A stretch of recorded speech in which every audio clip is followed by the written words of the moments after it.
So guys आज है Vedanta aluminium का 7th सेशन और अब 7 ईएमए यहाँ पर इंप्लीमेंट हो चुका है।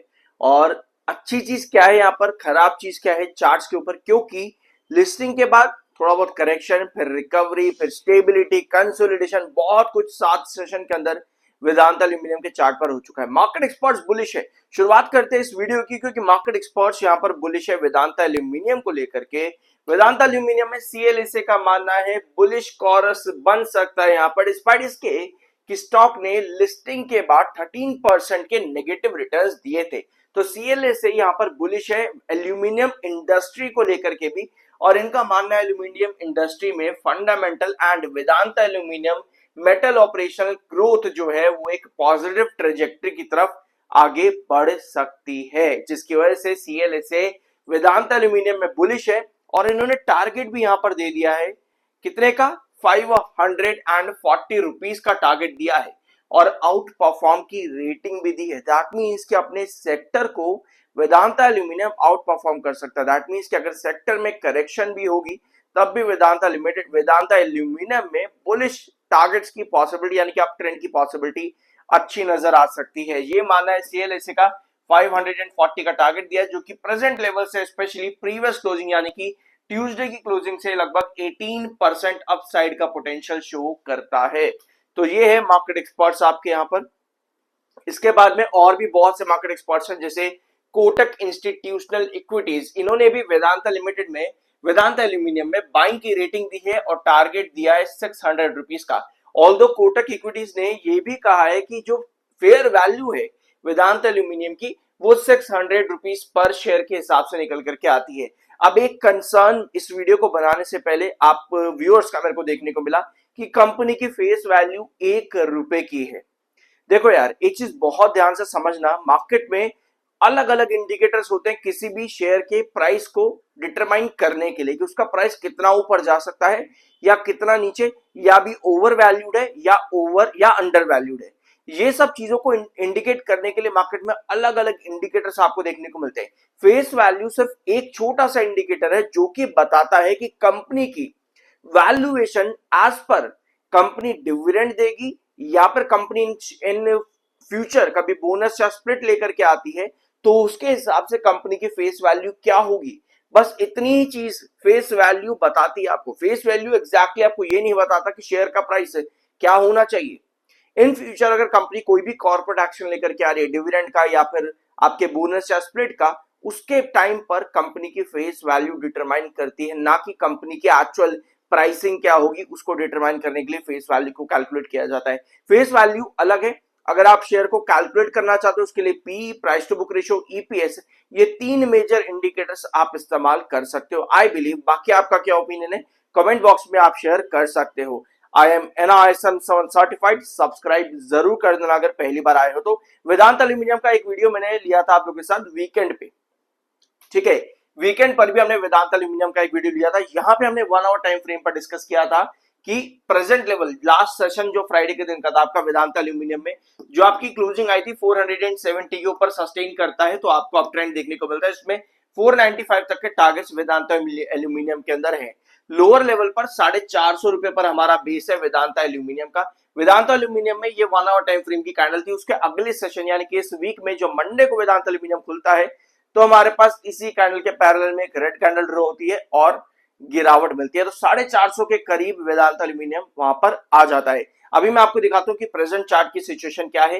वापस आते हैं मार्केट एक्सपर्ट्स पे। कोटक इंस्टीट्यूशन ने 600 रुपए की वैल्यूएशन बताई कि कंपनी कितनी वैल्यूएशन होनी चाहिए। इसके पीछे स्पेसिफिक रीजंस भी हैं, यहां पर इन 2 पैराग्राफ्स में आप रीड कर सकते हो अगर आप लोग चाहो तो। सिटी भी यहां पर वेदांता एल्यूमिनियम पर बुलिश है। बाइंग की रेटिंग इन्होंने भी दी है। 560 रुपीज का टारगेट भी यहां पर मेंशन किया है।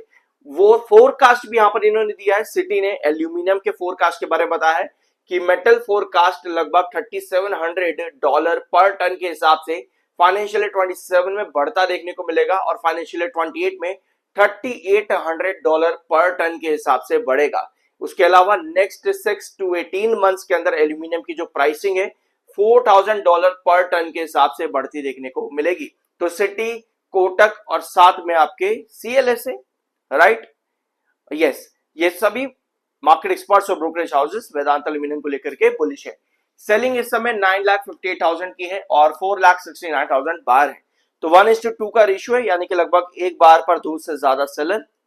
अब आते हैं वेदांता एल्यूमिनियम के चार्ट पर, और ये रही आपकी लास्ट हफ्ते की फ्राइडे के दिन की 1 आवर टाइम फ्रेम की कैंडल, लास्ट कैंडल। और मंडे के दिन पैरेलल में आपके पास एक कैंडल आती है जो कि 7 EMA के नीचे रिजेक्शन देते हुए क्रॉस कर जाती है।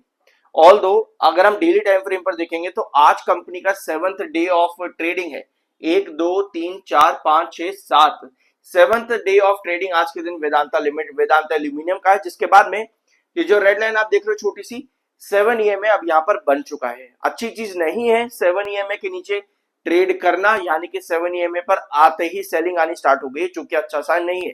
यानी 450 पर जो हम यहाँ पे ड्रॉप करें, ठीक है, लास्ट फ्राइडे के बाद में जो हम 450 के प्राइस पर ड्रॉप करे हैं, ये आपका सबसे क्रूशियल बेस है 450 का। अभी जितना भी चार्ट खुला हुआ है उसके अकॉर्डिंग 450 एक क्रूशियल बेस है, और साथ में 480-90 कितना था एक बार उसको भी देखते हैं। कल के सेशन में ओपनिंग अच्छी थी और उसके बाद में सेलिंग आपके पास ज्यादा ही है, ठीक है। तो 470 एंड 495 और 487 बेसिकली यहाँ पर अगर आप देखोगे तो 487 आपका ब्रेकआउट पॉइंट था वेदांता एल्यूमिनियम को लेकर के, 487 क्रॉस करता और 495। तो कल के सेशन में लगभग 487 के आसपास स्टॉक यहाँ पे आता है, ऑलमोस्ट 487 को टच करता है, वहीं से ही रिजेक्शन फेस करता हुआ आज 450 के आसपास ड्रॉप किया है। 7 EMA पर रिजेक्शन है, अल्टीमेटली 7 EMA आपका जो कि चेंजिंग ट्रेंड पर रहता है 466 के प्राइस पर है, यानी कि शॉर्ट टर्म की जब हम बात कर रहे हैं तो भैया ब्रेकआउट के लिए 466 क्रॉस करना जरूरी है, तभी मैं वापस 487 पर आ सकता हूँ शॉर्ट टर्म में। यानी कि इस समय चार्ट वॉलेटाइल है, 7 EMA के नीचे रिजेक्शन देते हुए सेलर यहाँ पर आज के दिन एक्टिव है डेली टाइम फ्रेम के अंदर। वेयर आज 1 आवर टाइम फ्रेम पर आपका 7 EMA क्रॉस करके बैठा है, लेकिन 7 EMA 21 EMA के नीचे ट्रेड कर रहा है, स्टॉक का प्राइस 7 EMA और 21 EMA के ऊपर है। तो 1 आवर टाइम फ्रेम पर भी चार्ट आज के दिन आपका यहाँ पे बेरिश हो चुका है, और जो आपका रिजेक्शन पॉइंट रहेगा लगभग कितने पे बन रहा है यहाँ पे 472 पे। डेली टाइम फ्रेम पर रहेंगे तो ज्यादा बेटर रहेगा, I believe 472 1 hour time frame के अकॉर्डिंग आपका रिजेक्शन है, ठीक है। और डेली टाइम फ्रेम पर 487 आपका रिजेक्शन है, 466 क्रॉस करता है तभी आपको 487 मिलेगा शॉर्ट टर्म के अंदर। लॉन्ग टर्म की पॉसिबिलिटीज किसी भी कंपनी के नंबर्स फिगर्स यानी कि क्वार्टरली रिजल्ट्स कैसे आते हैं उस पर डिपेंड करेंगे। ऑल्दो एल्यूमिनियम सेक्टर को लेकर के वेदांता एल्यूमिनियम के भी कुछ प्लान्स है जो हमने पिछले वीडियो में डिस्कस किए, जरूर जाकर के देखना, जो कि बताते हैं, एक इंडिकेशन देते हैं बेसिकली कि कंपनी किस तरह से परफॉर्म कर सकती है आने वाले क्वार्टर्स में, क्योंकि अभी कोई भी क्वार्टर कंपनी का अवेलेबल नहीं है। जून का महीना खत्म होने जा रहा है, यानी कि बहुत जल्द कंपनी अपने Q1 फाइनेंशियल 27 के रिजल्ट्स भी अनाउंस करेगी। तो तब तक के लिए सब्सक्राइब जरूर करना, मिलता अगले वीडियो में।